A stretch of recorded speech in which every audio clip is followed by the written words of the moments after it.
Nalikam ang panggigit-git ng bus na yan sa isang modern jeep sa Espanya Boulevard sa Maynila. Matapos niyan, umabante ng dalawa at ang modern jeep naman ang humabol at gumit-git sa bus. Ang kinahantungan ng away kalsadang yan, ihahatid namin maya-maya lang.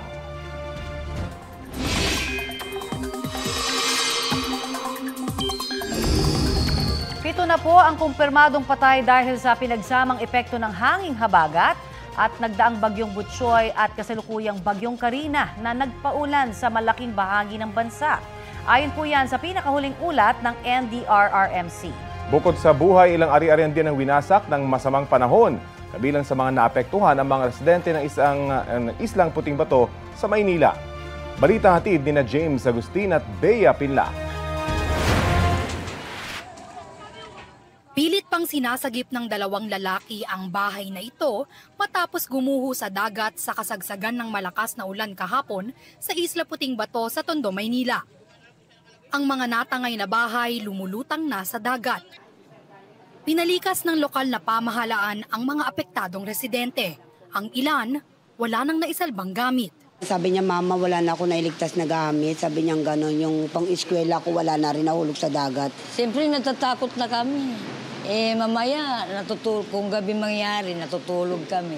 O, hindi mo alam. Ganyan yan pag tuwing bagyo dyan, kaya high tide, nasira talaga mga bahay dyan sa lugar namin.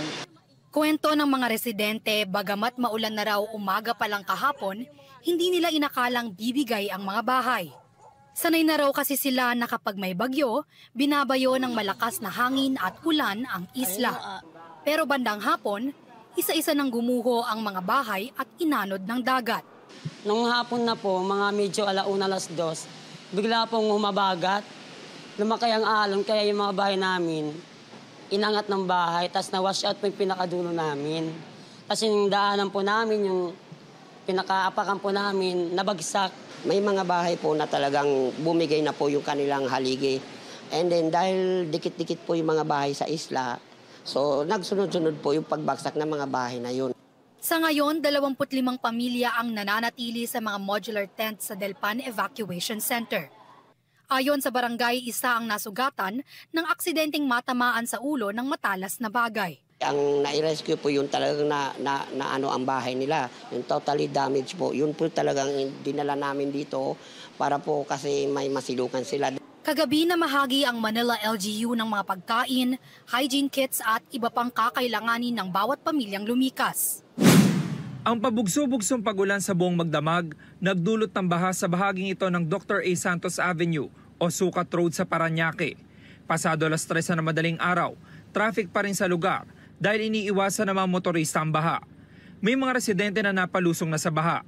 Maging ang gasolinahang ito, pinasok ng tubig. Maraming commuter ang walang masakyan. Ang call center agent na si Rafael, nabasa ang sapatos dahil napilitang maglakad sa baha makauwi lang sa kanyang bahay. Sobrang hirap po kasi galing ng trabaho tapos pagod pa tapos ito pa abutan ng baha.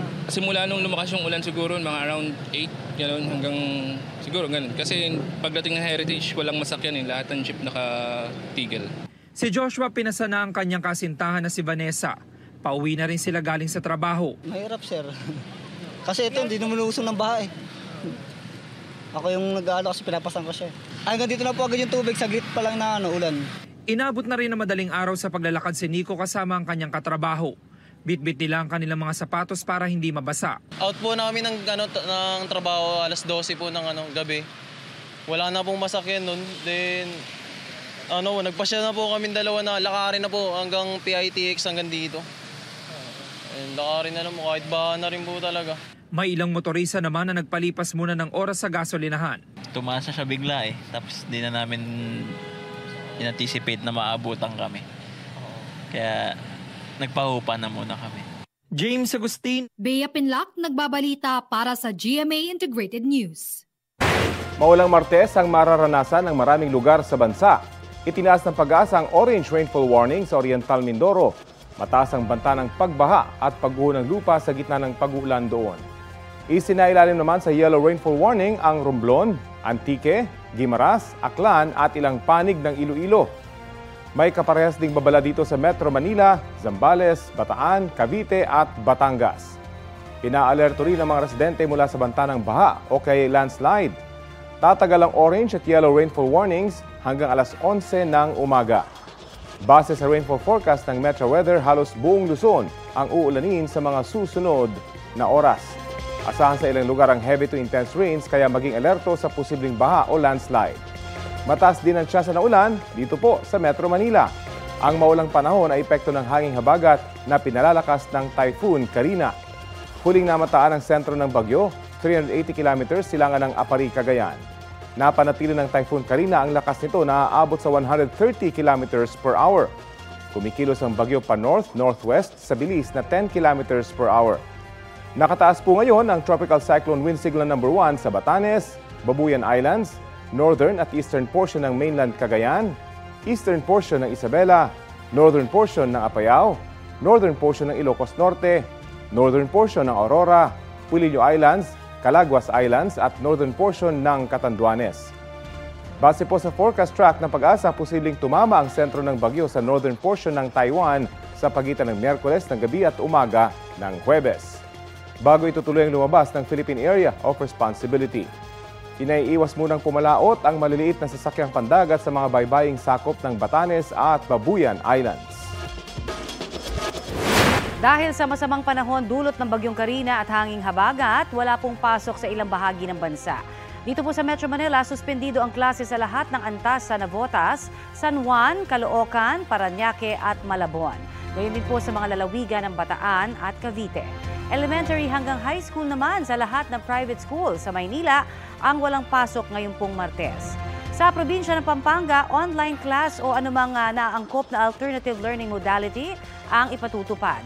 All levels po yan sa lahat ng public at private schools doon.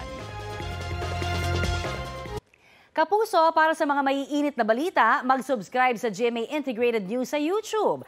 Sa mga kapuso naman abroad, subaybayan nyo kami sa GMA Pinoy TV at sa www.gmanews.tv.